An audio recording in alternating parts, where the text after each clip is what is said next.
Hey wedding filmmakers, my name is Bobby from Wedding Film School, and in this video I'm going to share 5 tips that I send to every single couple of mine before their big day that helps make my life easier and my films better. Apparently I mentioned this in a live stream a while back, so shout out to those of you who reminded me to follow up on this. About a month before the wedding, I send my couples 3 things. First is a final invoice for my services.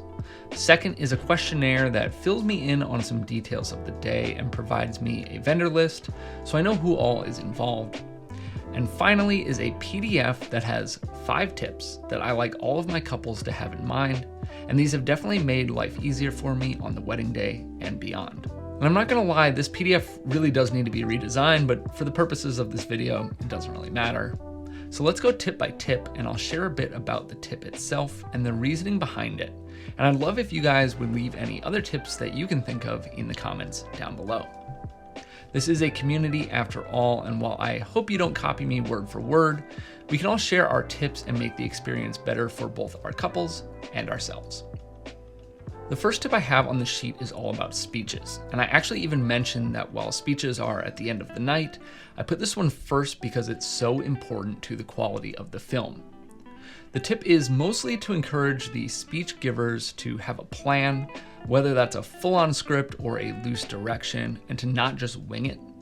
To make sure they focus on both the bride and the groom and not just one or the other, and also giving them some ideas of ways to do that, like talking about when the couple first met, when they knew they'd end up together, why they make each other better people, and things like that. And of course, we'd encourage them to share stories that include themselves and the bride and or the groom, but that there should be a conscious effort to talk about both people at some point in the speech. I also talk about an ideal length in a general sense, like if you're worried about giving a certain person the mic, especially maybe after a couple drinks, talk to them in advance about how long you'd like the speech to last in a general sense. Speeches are huge for wedding films and are often the backbone to the stories that we tell. Over the years, I've heard too many that focus only on roasting someone, are clearly unplanned, they last way too long or way too short, or don't even mention the other person. And if that happens for most of them, then ultimately the video can suffer a bit, in my opinion. Tip number 2 is talking about natural light and how important it is to the video. The main point of this tip is to just prepare the couple that at times, and especially during prep, I may ask them to move into good light to help the video look as best as it can. I do typically mention this in our consult when I talk about my shooting style and stuff like that, as it's very unposed outside of putting them into good light, but I like to send a reminder. I also mentioned that for hair and makeup, I can totally move them for touch-ups, but if they are able to set up near nice window light to begin with, then we don't have to do a full-on move of my stuff and the makeup artist stuff, and usually can just adjust them accordingly when we arrive. Tip number 3 is focused on groom prep. I love capturing prep. It might be one of my favorite parts of the day actually, and I love what it adds to a film. It's the only time in the day when the couple is apart really, and I like the emotion and anticipation that can be captured here. So even though I do mention it in every consult, the first point of this tip is to remind the groom that I'll be capturing a bit of prep with him. And then I go into a little more detail on where he should be at dress-wise before we start filming, which is basically to have his pants on and his shirt buttoned mostly all the way up. Tip number 4 is about audio. Again, we've all been at weddings where an officiant refuses to wear a mic, or a DJ or venue doesn't trust you to plug into their system, though that last one is more rare for me.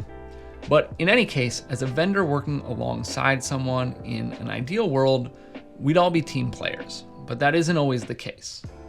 So I can request someone to wear a mic and try to reason with them, but it doesn't always work.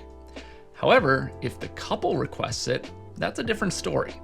So in this tip, I just stress the importance of clean audio in producing the types of films that we are known for, and I ask them to mention to their officiant that I will be putting a small lapel mic on them before the ceremony.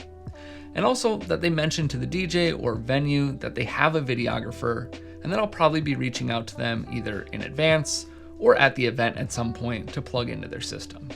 And finally, tip number 5 is all about sunset and how that is the best light for us to work in. I find that if a photographer is helping with the schedule for the day, sunset photos are usually on there. However, not all coordinators work this in, so I just want my couples to be aware that, assuming the weather is nice, I'd love to have 15 minutes with them around sunset, and that I assume their photographer would love this as well. We can always play it by ear for, the exact timing, but knowing that I'm going to get even just a small amount of time in nice light really relieves me of any stress if things got backed up early or, the lighting was really harsh, and basically I just don't feel like I have enough shots of just the couple. So those are the tips that I send out to each and every couple, as well as the thought behind each one. Again, I'd love to hear any tips that you have for your couples down below in the comments.